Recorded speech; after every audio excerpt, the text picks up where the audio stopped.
Hello all. आज का जो टॉपिक है that is cerebrovascular accident. Cerebrovascular accidents को हम लोग सीवीए, स्ट्रोक और ब्रेन अटैक भी बोलते हैं। आज के इस वीडियो में हम लोग देखने वाले हैं व्हाट इज सीवीए, ठीक है, उसका इंट्रोडक्शन, डेफिनेशन, कॉजेस, टाइप, उसके साइन एंड सिम्टम्स क्या होते हैं, डायग्नोस्टिक इवैल्यूएशन हम लोग कैसे कर सकते हैं और उसका ट्रीटमेंट क्या होता है। तो फर्स्ट है definition. What is CVA? CVA is an interruption of blood supply part of the brain resulting in sudden loss of function। मतलब CVA क्या है? इंटरप्शन होता है ब्लड सप्लाई का कोई भी ब्रेन पार्ट को, which results sudden loss of brain function, जिसकी वजह से sudden loss of brain function होता है। तो मतलब CVA कब होता है? जब भी ब्लड सप्लाई, ब्लड फ्लो किसी भी ब्रेन पार्ट को सडनली स्टॉप हो जाता है और ऑक्सीजन नहीं मिल पाता है वो ब्रेन पार्ट में, उस वजह से ब्रेन अटैक या ब्रेन स्ट्रोक होता है।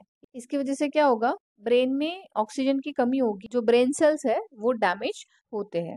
तो इसके कॉजेस क्या है? मेन ट्रांसिएंट इस्केमिक अटैक, जिसको हम लोग TIA भी बोलते हैं, इसका भी अलग से शॉर्ट नोट आ सकता है। TIA होता क्या है? TIA को हम लोग मिनी स्ट्रोक भी बोल सकते हैं। शॉर्ट टर्म स्ट्रोक होता है ये, जो 24 आवर्स के लिए रहता है, ठीक है, जिसमें ऑक्सीजन का जो सप्लाई होता है वो अगर रिस्टोर हो जाता है बाद में, जो इंटरप्टेड ऑक्सीजन सप्लाई था अगर वो रिस्टोर हो जाता है, तो जो सिम्टम है सेरेब्रोवास्कुलर एक्सीडेंट्स के, जो सिम्टम्स है वो डिसअपियर हो जाते हैं। देन है सेरेब्रल थ्रोम्बोसिस। सेरेब्रल थ्रोम्बोसिस क्या होता है? जब भी थ्रोम्बोस फॉर्म होता है, थ्रोम्बोस किसको बोलते हैं? ब्लड क्लॉट को, ठीक है। जब भी थ्रोम्बोस फॉर्म होता है आर्टरी में, जो आर्टरी ब्रेन को ब्लड सप्लाई करती है, उसमें अगर थ्रोम्बोस हो जाता है उसे हम लोग बोलते हैं सेरेब्रल थ्रोम्बोसिस। इसमें क्या होता है? जो क्लॉट फॉर्म होने की वजह से, ब्लड क्लॉट फॉर्म होने की वजह से क्या होता है?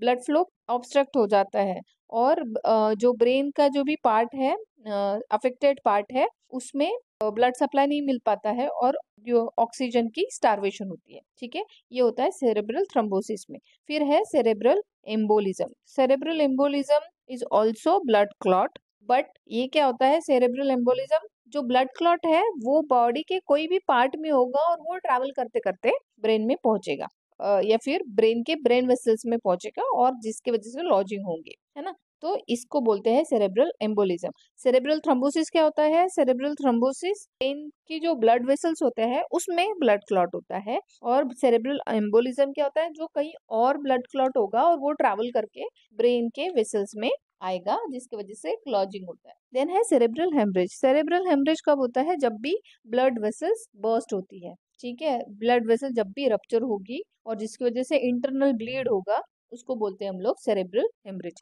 ये हो गए इसके 4 कॉजेस मेन। फर्स्ट है TIA, सेकेंड है सेरेब्रल थ्रोम्बोसिस, देन है cerebral embolism and cerebral haemorrhage. इसके अलावा रिस्क फैक्टर्स होते हैं। एज, जिसमें ओल्डर एज में ज्यादा तरह से हमको ये देखना पड़ता है, देन देखने के लिए मिलता है। देन है जेंडर। जेंडर में मेल में कॉमन होता है।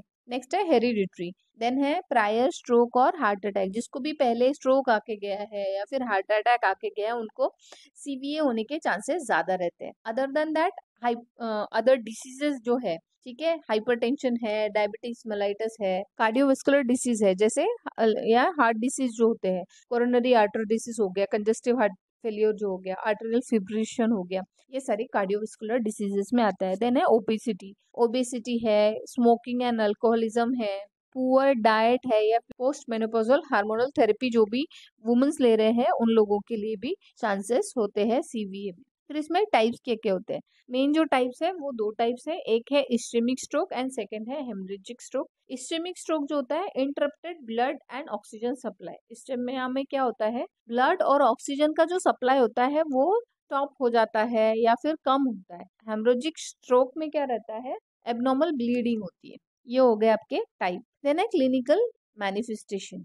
फर्स्ट जो साइन है वो है पैरास्थेशिया। पैरास्थेशिया को हम लोग नमनेस भी बोलते हैं। सेकंड है पैरेसिस। पैरेसिस मतलब वीकनेस। स्पेशली ये वीकनेस कहाँ रहेगी? फेस, आर्म और लेग पे। और यूजुअली क्या होता है? ये एक साइड ऑफ बॉडी रहता है, जिसको हम लोग हेमी एनेस्थेशिया या हेमीपेरेसिस भी बोलते हैं। एक साइड का अगर हो रहा है तो हेमीपेरेसिस बोलते हैं। नेक्स्ट है माउथ ड्रूपिंग। इमेज में पता चल रहा होगा कि एक साइड का माउथ में जो एबनॉर्मलिटीज हम लोग क्लियरली डिफाइन कर सकते हैं। ठीक है, देन है severe headache, confusion, loss of memory, changes in mental status, then difficulty in speaking उसको बोलते हैं aphasia, then understanding speech. Next है लॉस ऑफ विजन, एक साइड का हो सकता है या फिर बोथ साइड का होता है, और कभी कभी क्या होता है डिप्लोपिया रहता है, डबल विजन दिखेगा पेशेंट को। देन है स्लर्ड स्पीच, डिफिकल्टी इन सॉलोइंग जिसको हम लोग डिस्टेजिया भी बोलते हैं, गेट एटेक्सिया रहता है, डिफिकल्टी इन वॉकिंग। नेक्स्ट है dizziness, vertigo, change in alertness, patient confuse दिखेगा, उनको समझ में नहीं आएगा, ऐसे सारी चीजें चेंज इन अल्टरनेस में होती है। देन अनकॉन्शियस और सेमी कॉन्शियस भी रहते हैं। Lack of control over bowel and bladder जिसकी वजह से फ्रीक्वेंसी और urgency and incontinence of urine होता है। पर्सनालिटी चेंजेस और मूड एंड इमोशनल चेंजेस, ये सारे साइन एंड सिम्टम्स हैं। सो नेक्स्ट है डायग्नोस्टिक इवैल्यूएशन। अब तो हम लोग हिस्ट्री कलेक्शन करते हैं। हिस्ट्री कलेक्शन में हमको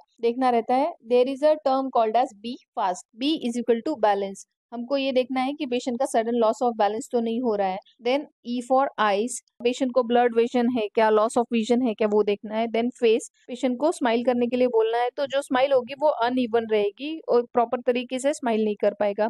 टंग डेविएशन हम लोगों को देखने के लिए मिलता है जब भी एक साइड का फेस ड्रूप होता है। एक साइड का फेस ड्रूप क्यों होता है, मसल वीकनेस रहती है उसके वजह से फेस ड्रूप होता है। देन आर्म्स जो है, अगर पेशेंट को दोनों आर्म्स ऊपर उठाने के लिए बोलेंगे तो जो भी अफेक्टेड आर्म है वो नीचे आ जाएगा, या तो फिर नमनेस रहेगी, कोऑर्डिनेशन का इश्यूज रहेगा, वीकनेस रहेगा।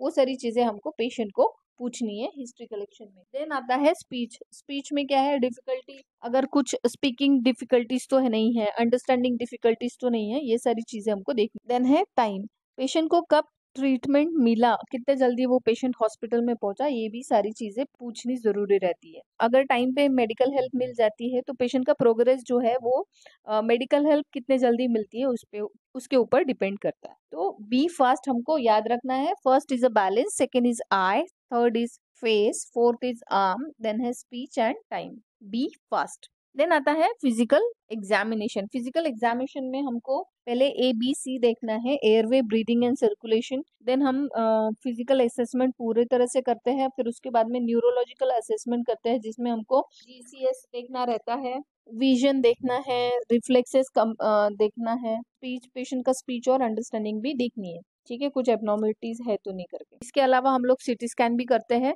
ठीक है, CT scan is computer tomography, whether ischaemic shock है या हेमरेजिक शॉक है वो देखने के लिए। उसके बाद में ECG करते हैं, कुछ चेंजेस, हार्ट चेंजेस है कि नहीं है वो देखने के लिए।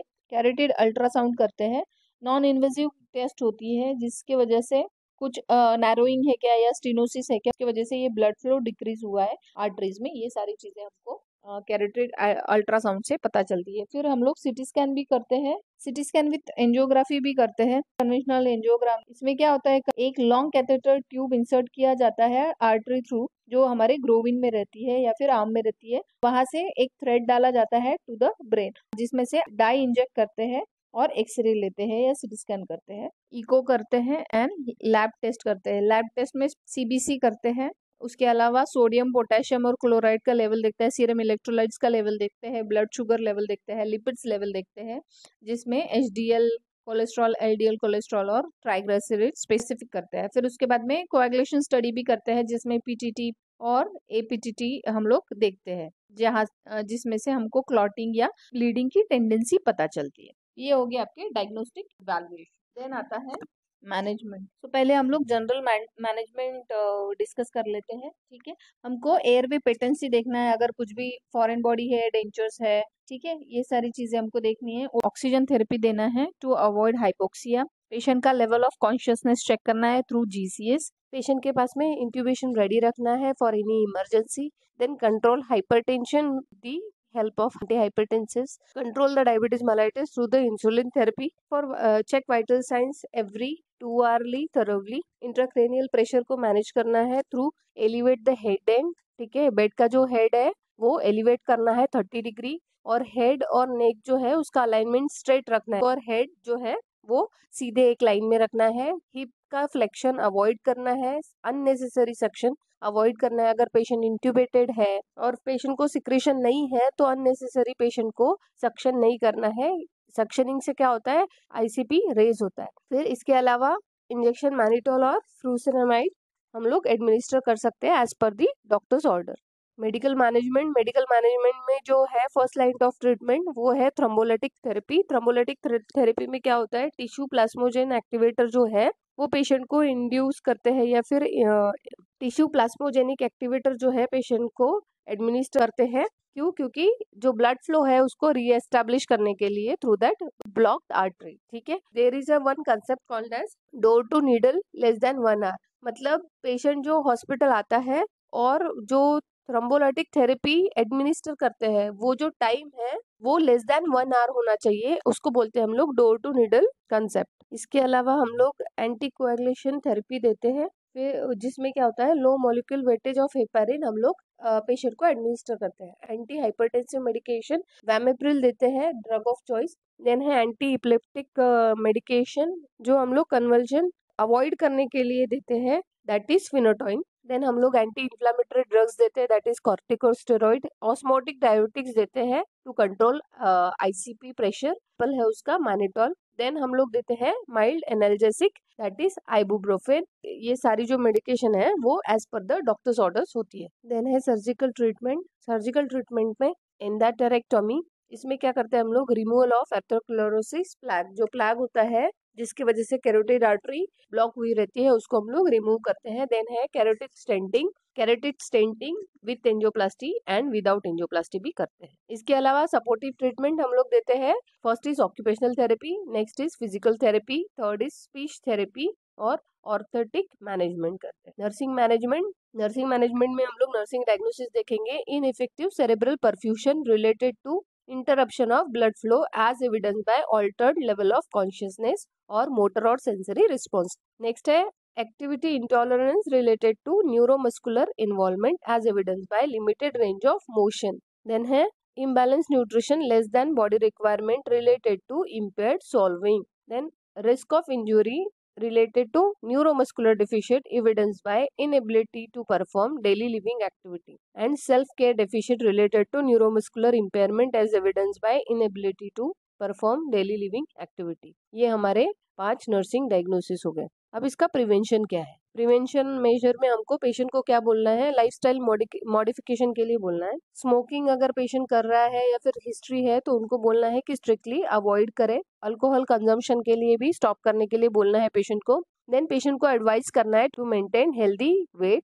डेली एक्सरसाइज एडवाइस करनी है पेशेंट को, स्पेशली आरओएम एक्सरसाइज और light walk. Healthy diet follow करने के लिए बोलना है। बेसिकली क्या है, डैश डाइट जो है वो हम लोग हाइपरटेंशन पेशेंट को बोलते हैं ताकि पेशेंट का जो हाइपरटेंशन है वो लेवल में रह सके, जिसमें high fruits and green vegetables रहते हैं, low fat of dairy product रहते हैं और लो एनिमल प्रोटीन। ठीक है, मीट हो गया या फिर चिकन हो गया, ये सारी चीजें कम रहेगी। देन पेशेंट को बोलना है रेगुलर फॉलोअप के लिए और मेडिकेशन टाइम पे लेने के लिए। This is about CVA। आपको अगर मेरा वीडियो अच्छा लगा please like, subscribe and share. Thank you.